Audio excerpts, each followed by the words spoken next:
For most of human history, survival wasn't a solo act. Humans and animals depend on each other, sharing land, resource, and balance. But today, that relationship looks very different. And more often than not, animals are the ones paying the price. In early human societies, animals were partners in survival. They provide food, clothing, protection, and transportation. Humans, in return, respected natural limits. The relationships was imperfect but largely balanced. That balance began to shift as human technology advances. Better tool leads to greater control. Control turns into dominance. Dominance slowly becomes exploitation. A major turning point was domestication.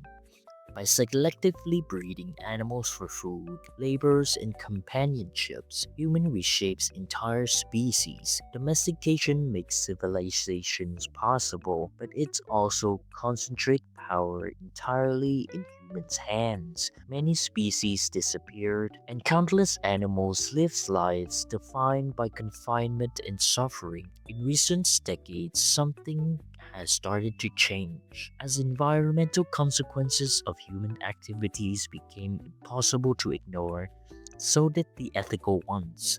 More people began asking uncomfortable questions like, what do animal feels? What do they need? And what do we owe them? This shift led to a crucial idea gaining ground. Animals are sentient beings. They experience pain, stress, and emotions. And that recognition has reshaped law and attitudes around the world. Many countries have banned animals from circus and certain forms of entertainment. Cruel slaughter methods have been outlawed. Wildlife management is slowly moving towards non-lethal solutions, and plant-based diets are being promoted as a way to reduce harm.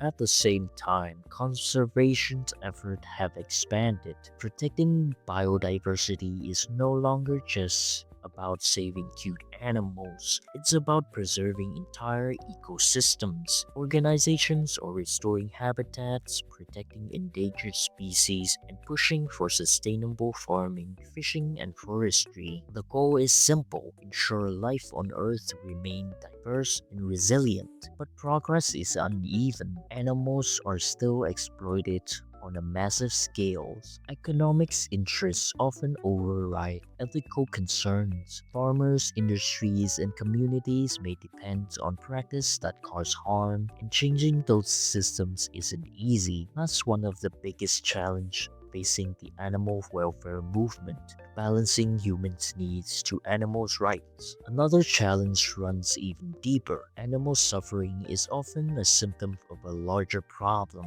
like poverty, inequalities, and environmental damage. Fixing the relationships between animals and humans means addressing these root causes, and that requires cooperations from government, business, and individuals alike. So where does that leave us? The humans animals relationships has always been complex, but it isn't fixed. It evolves with our values. If we choose compassions over convenience, responsibilities over exploitations, and coexistence over control, we can reshape these relationships once again, not back to the past, but forward, towards a world where humans and animals can thrive together.